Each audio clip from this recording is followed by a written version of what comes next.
فقد قال الله تعالى في كلامه المجيد والفرقانه الحميد فأعوذ بالله من الشيطان الرجيم بسم الله الرحمن الرحيم وقضى ربك ألا تعبدوا إلا إياه وبالوالدين إحسانا إما يبلغن عندك الكبر أحدهما أو كلاهما فلا تقل لهما أف ولا تنهرهما وقل لهما قولا كريما صدق الله العظيم وقال تعالى في شأن حبيبه ومحبوبه ومعشوقه إن الله وملائكته يصلون على النبي يا أيها الذين آمنوا صلوا عليه وسلموا تسليما اللهم صل على محمد النبي الأمي وعلى آله وسلم تسليما بلغ العلا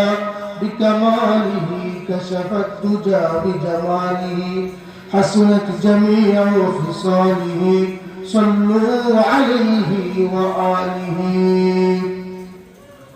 الحمد لله اتحاد العلماء রূপসী আয়োজিত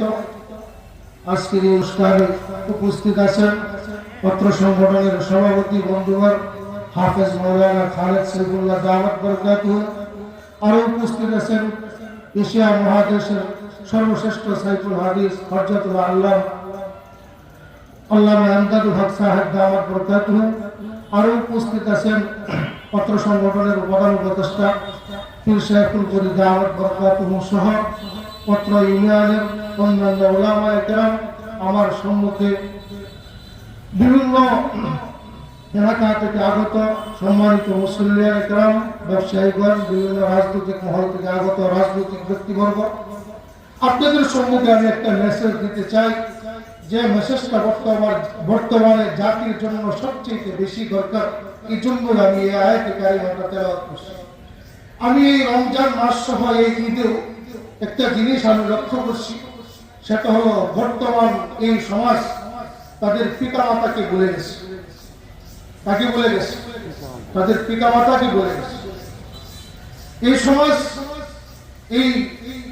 যুব সমাজ বলেন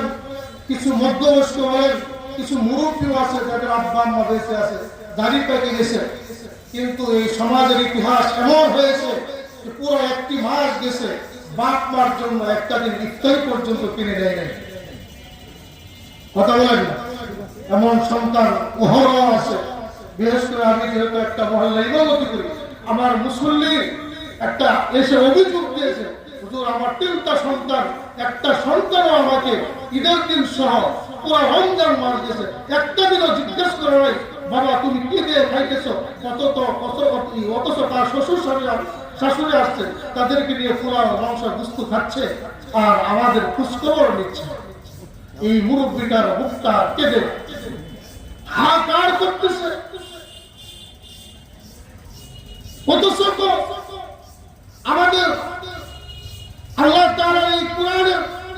এই আয়াতে কারিমার ভিতরে আল্লাহ তাআলা তো বলতেছেন আমার ইবাদত করো মা বাবার খেদমত করো আমার ইবাদত করো মা বাবার খেদমত করো আর এই মা বাবার খেদমতের মাধ্যমে আপনি আমি এই দুনিয়াতে সফলতা লাভ করতে পারি আখিরাতে জান্নাত অর্জন করতে পারি এই যে আমরা রমজান মাস পেয়েছিলাম হুজুর সাল্লাল্লাহু আলাইহি সাল্লাম যে 3টা বদদোয়া করেছিল তার ভিতরে একটা হলো ওই বদদোয়াটা যে এমন সন্তান আল্লাহ তাআলার পক্ষ থেকে লানতপ্রাপ্ত হোক যে সন্তানটা মাহে রমজান পাইছে মা বাপ পাইছে অথচ তাদের খেদমত করে জান্নাত অর্জন করতে পারে না।